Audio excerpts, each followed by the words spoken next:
can see us into marks in the creators, right? So which means this will happen only for a free user. Okay, so the below stock, the main difference between Canva Free and Canva Pro is there are certain assets which are Pro version, like the templates. It is mentioned as Pro.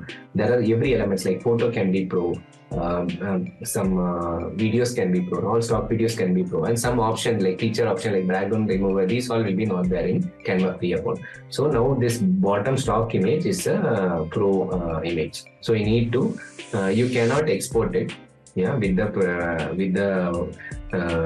watermarks. Of course, when you are exporting, it will be with watermark. The Canva name you can see here, right? Canva is written, so that will be appearing with this into mark when you are exporting it. So that doesn't look good.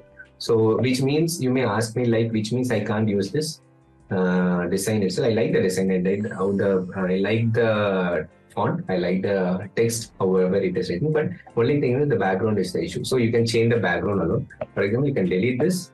Even if you are okay with white, you can go with white. Or else if you want any other color, you can go with the color. And now you can edit it. Now there is no issue. Now you can, export it, Pro. So when you are having some of the assets in Pro template, just go to the assets, think whether you can replace the assets with different free stock images or with some color gradients, other steps.